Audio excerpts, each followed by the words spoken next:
this creates an economic problem. And there are two views of this economic problem.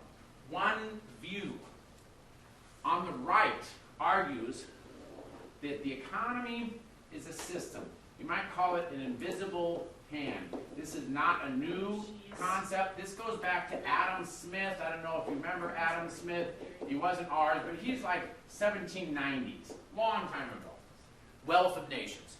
And the idea of an invisible hand is that if I am making cinnamon rolls, and if they are really, really good cinnamon rolls, you guys are going to pay gobs of money for it. And as long as I keep making really good cinnamon rolls, you guys are going to pay gobs of money, and I'm going to be wealthy. What happens if I start making crappy cinnamon rolls? You're not going to buy them. And then what's happened? If I started off, I made a dozen cinnamon rolls, boom, they're gone in 10 minutes. Well, the next day I'm going to make 5 dozen cinnamon rolls, boom, they're gone in 10 minutes. Next one, 500 dozen. Boom, the demand is super high, they're gone. And then I start making crappy cinnamon rolls. And I have now 600 dozen cinnamon rolls, and they all taste like crap. What's going to happen? No one's going to buy them. No one's going to buy them. So, the invisible hand will be the free market. So, the invisible hand is, well, I can't do that. Let me go back to a dozen again, right? And either I fix these, or I'm out of business. And that's an invisible hand. We didn't have somebody knocking on the door saying, you have made bad sweet cinnamon rolls. We are going to curse you to being out of business. It's an invisible hand. It's automatic. Supply and demand. You guys understand the concept of supply and demand. Heavy demand, you're going to make the supply to match it. If you have a huge supply and a huge demand, you're going to make lots of money. If you have a huge supply and low demand, you're screwed. The laws of supply and demand act as an invisible hand to get the economy moving. Now, under this theory, and we're looking at a spectrum here. Under this theory, what is the role of government regulation? It's to keep everything consistent. What does that do? You what? It's to keep product consistent, and if the company does something wrong, the government says, hey, this is against this. No, because the invisible hand is what does that, right? It's very limited. The government does not interfere. Is there no government in this?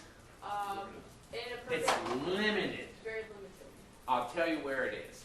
And this fits right in line. Antitrust. How is antitrust an expression of the invisible hand?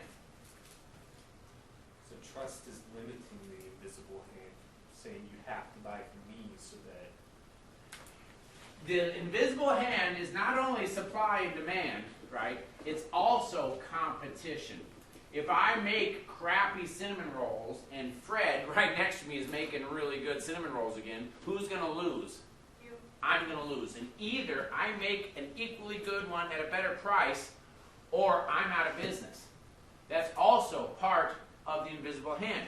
But what if there's a trust where there is no competition? And I make crappy cinnamon rolls, and for whatever reason you need the cinnamon roll, what are you going to do? You're going to buy a crappy cinnamon roll, right? And not only are you going to buy a crappy cinnamon roll, but I may charge the price higher than normal. And what can you do about it? Nothing. It's a broken invisible hand. The government works in this, but antitrust is where it's limited. Always make sure there's competition. So the goal of antitrust is to encourage competition. And competition is itself kind of the mechanism of the invisible hand. Go ahead. So the only interference government can make is to stop a monopoly. That's it. Which you said That's it. in last chapter, wasn't it? Anyways. That's right. Well, now, there are hardcore, total hardcore. They weren't really here at this time. But the total hardcore, this is kind of a reaction to what we see on the left. The total hardcore said, no, you know what? We have zero government, and everything will fit by itself. Not a lot of people are actually arguing that. So let's do this on the other side.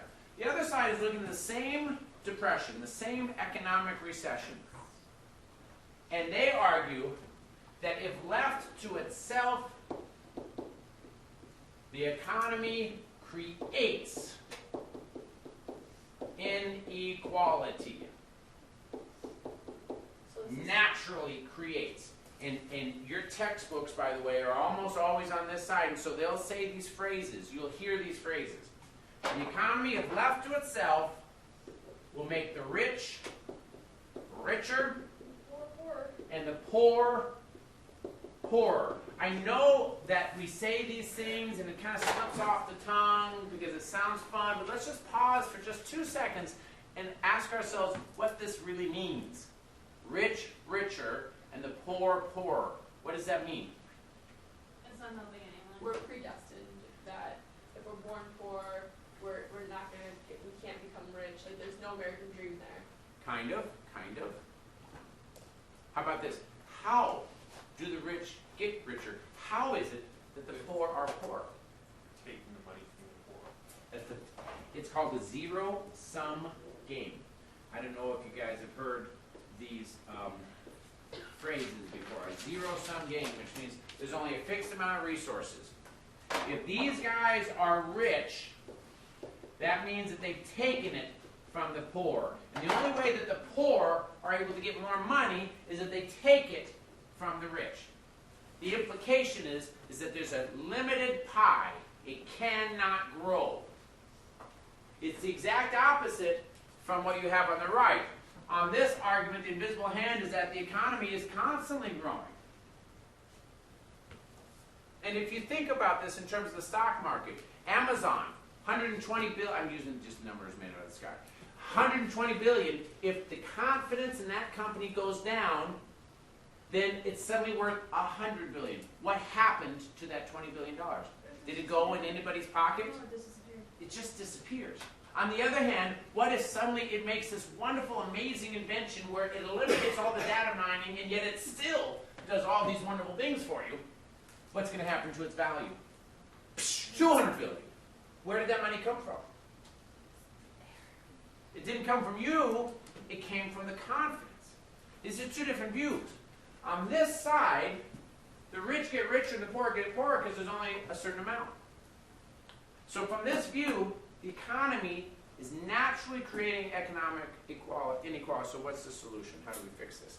What's the role of government? We take when you out rich and get you. The government fixes. Okay? And funny thing, some of this government fix may include antitrust. But that's actually too hands-offish-y. The better thing is, you're making bad cinnamon rolls, not allowed to make bad cinnamon rolls. If you make bad cinnamon rolls, we'll fine you. They have to be good quality. You'll still work, right? But if they're bad, we'll fine you. But even more importantly, on the other side, we're going to force everyone to pay $5 for their cinnamon rolls, whether they're good or bad, because we can't have him go out of business. We're going to have the government kind of fixing the automatic inequalities. The invisible hand kind of chooses favorites.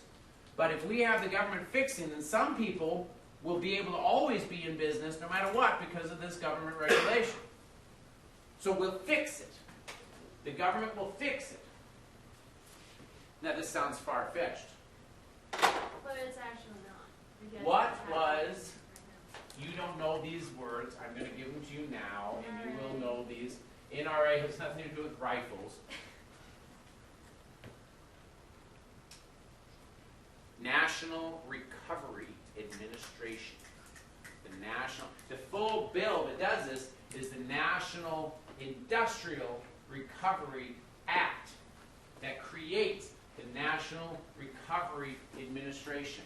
And what it did is it got all the business owners together and it says this will be your wage minimum and maximum, and these will be your price minimums and maximums. I'm not going to comment on it yet. AAA, the Agricultural Adjustment Act, which created the Agricultural Adjustment Agency. And you've heard this.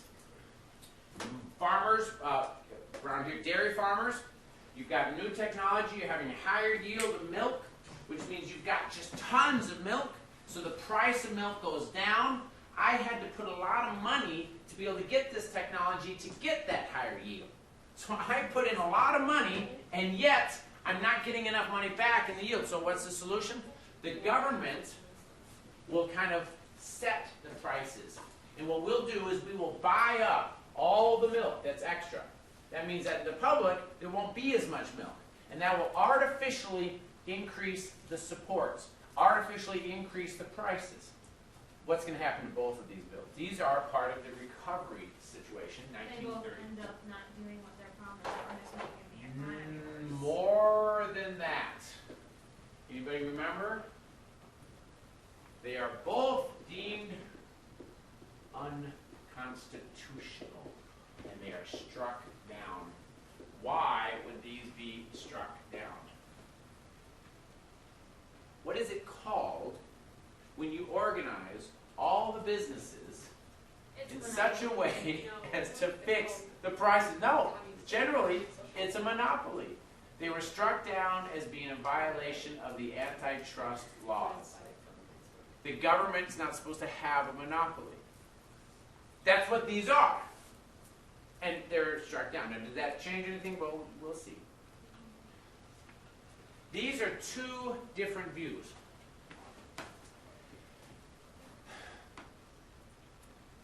These guys will argue that the invisible hand makes poor people. And the invisible hand is kind of heartless. Because if you have poor people, you don't fix it. Restraint, hands off. These guys are going to argue that the government is making poor people because you're not allowing the economy to build itself up. Now I'm going to ask you a question, and I know that I'm giving you kind of a lopsided view because your textbook gives you the exact opposite, so you have to have some balance, but this would be a good surprising question. Which one has been proven to be right? The right side, because it worked with Coolidge. Like, it worked. Business was booming. Oh, you're saying neither. Yeah. I will agree with you, except that it can't be proven. What I mean by this is that you could also point to other examples on both sides. Smart people, I mean really smart people, are on both sides of this line. I'm not saying that there's no right or wrong. Please don't get that. What I'm saying is that really smart people are on both sides of this line. This isn't a situation where you can take an example and prove it. Why?